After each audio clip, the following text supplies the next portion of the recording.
Oi, pessoal! Esse trabalho foi realizado por Bruno Nézio e Daniela Stephanie, alunos de fisioterapia da UFMG, e ele tem como objetivo avaliar a amplitude de movimento do ombro através da goniometria. O goniômetro é um instrumento bastante utilizado para medir ângulos articulares em diferentes contextos do processo de avaliação. Os fisioterapeutas geralmente medem esses ângulos com diferentes objetivos, como, por exemplo, para medir a ADM articular, para a quantificação dos testes de flexibilidade e para avaliação dos alinhamentos ósseos. Nesse trabalho, vamos utilizar o goniômetro para medir a ADM articular dos movimentos realizados pela articulação glenohumeral. Antes de iniciarmos os testes, primeiro o examinador ele deve explicar ao paciente sobre o teste que será realizado. O paciente ele deve estar em posição adequada, segura e bem relaxado. O examinador deve fazer uma demonstração do teste a ser realizado. E para medir a ADM articular, o segmento do paciente ele deve ser movimentado de forma passiva, ou seja, é a força do examinador que irá movimentar o segmento. Boa noite. Nós vamos avaliar a amplitude de movimento do ombro. Para isso, eu vou utilizar o goniômetro, que ele vai avaliar se a sua articulação está se movimentando de acordo com os parâmetros normais. E a primeiro momento eu vou pedir para você deitar, mas à medida que a gente precisar de mudar de posição, eu vou te orientar.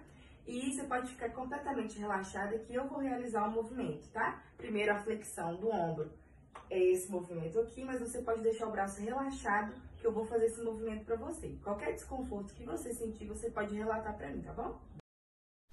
Agora sobre as instruções para realizações dos testes. Primeiro, no movimento de flexão do ombro. Ele pode ser realizado sentado, em pé ou em decúbito dorsal. Vamos colocar o braço fixo do goniômetro ao longo da linha axilar média do tronco, apontando para o trocânter maior do fêmur. E o braço móvel vamos colocar sobre a superfície lateral do corpo do húmero, voltado para o epicôndilo lateral. Nesse teste, o eixo ele é próximo ao acrômio.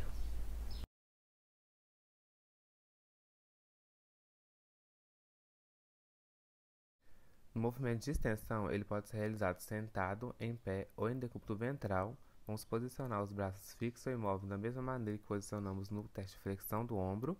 E o eixo, nesse caso, vai ser sobre o eixo lateral da articulação glenohumeral próximo ao acrômio.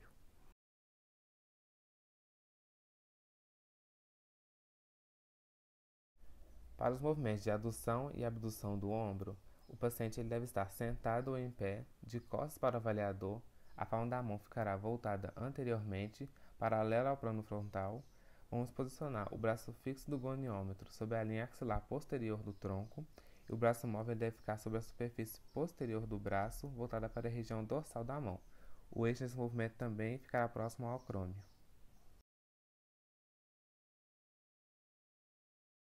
Para os movimentos de adução horizontal e abdução horizontal, o paciente ele deve estar sentado ou em pé com uma flexão de ombro a 90 graus, com o cotovelo, punhos e dedos estendidos.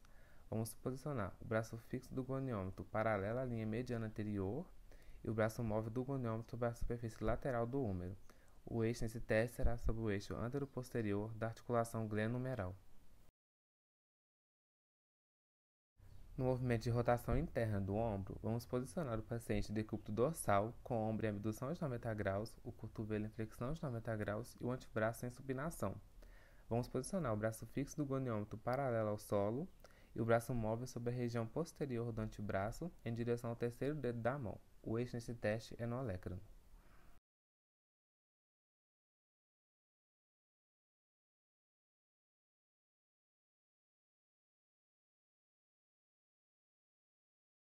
E no movimento de rotação externa do ombro, a posição do paciente, os braços fixos ou imóveis do goniômetro e o eixo serão posicionados da mesma forma que o teste para a rotação interna do ombro, apenas o movimento será diferente nesse teste.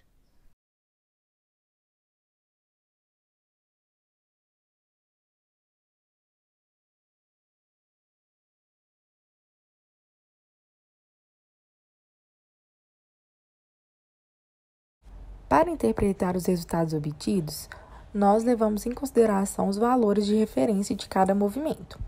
Bom, os movimentos de adução e abdução horizontal do ombro, rotação interna e rotação externa de ombro apresentam valores próximos aos esperados. Já na flexão de ombro e na abdução e adução, temos valores um pouco mais baixos do que o esperado. E na extensão de ombro, temos um valor maior do que o grau de referência. Por fim, agradecemos a atenção de vocês e esperamos que tenham gostado.